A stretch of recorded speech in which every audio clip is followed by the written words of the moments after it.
It's the Big Hit Station, first thing on a Friday morning, and it is a pleasure to welcome onto the show right now a man whose band are getting ready to release, unbelievably, their ninth studio album, which is called Avalanche. Alongside that, they're going to be hitting the road later on this year on a massive 30th anniversary tour. It's Danny McNamara from Embrace. How are you, Danny? Very good. What an introduction. Yeah, I'm good. We aim to please when it comes to this show. We always try to do justice to the artists who grace us with their presence. Do you know what, mate? I nearly fell off my chair when I saw that figure.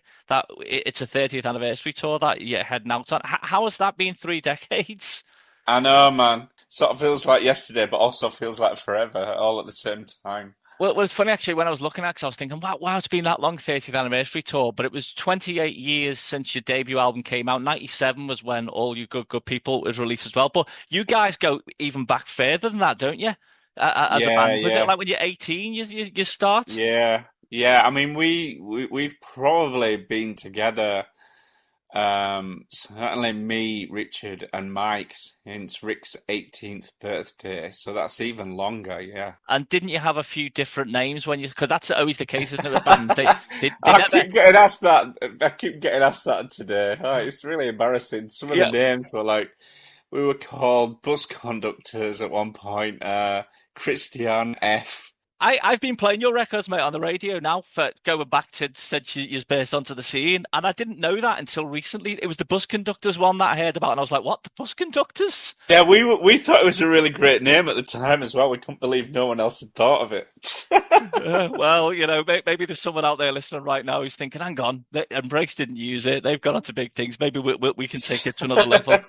But yeah, can you believe it? It's we're nine albums on now since the Goodwill out. In some ways, it does feel like a really long time, but in some ways, I feel like I've still got as much to prove now as I felt like I did have when I was 20. Going back to that, the moment you sort of burst onto the scene, because there was a lot of hype about you guys, and you just did live up to it with that album, what you put out.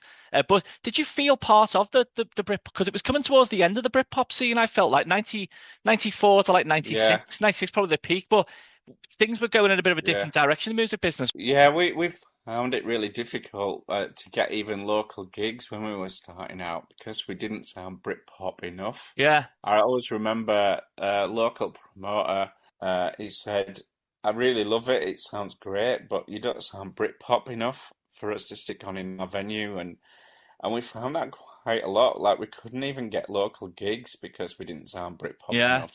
So, I think it was at that stage though where we were starting to need something a bit different, weren't we? And pop was sort of creeping back into the chart. I think it was around about, there's like a point where all of a sudden the Britpop bands start to tail off a bit and pop music starts to get another grip. I think that when it comes to All You Good People, I mean that for me, I think is one of the last great anthems of the 1990s.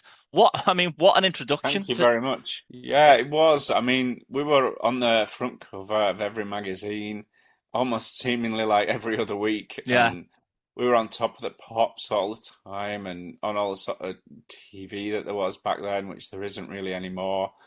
And we were on the radio so much at one point, our manager was really worried that we wouldn't sell any copies of our album because everybody could just listen to it on the radio. So he was actually saying to our plugger, "Can you get the radio to play it a little bit less?" You just kept coming out with hit after hit, so it was just as your manager's saying that, but then another single comes out and another one, and it's even better than the last one. So it was you were on quite a roll, and then it, Yeah, I like songs like "Oh You Good People" and "Ashes" in particularly. I like they're songs that come along once every 10 years or whatever, and the tunes just keep coming, Danny.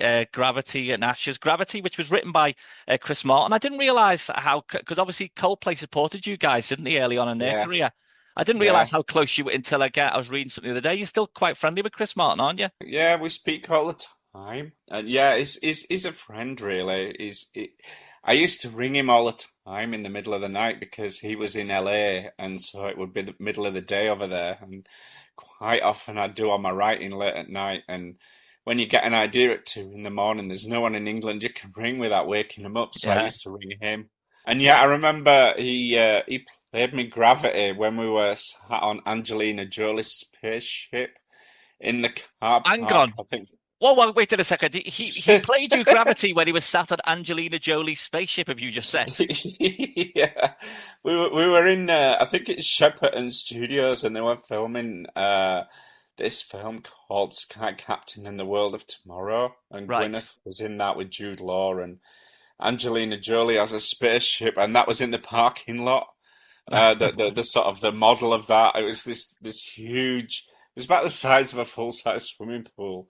It was like gold and red and blue. We just went out with a couple of acoustic guitars and sat on the spaceship in the parking lot while Gwyneth was in the studio doing Oh my God! So like pickups. you're there. I thought this Yeah. was a phone call. Oh my! This No, gets no, even no. better. I was there. Yeah. You know I what? was there.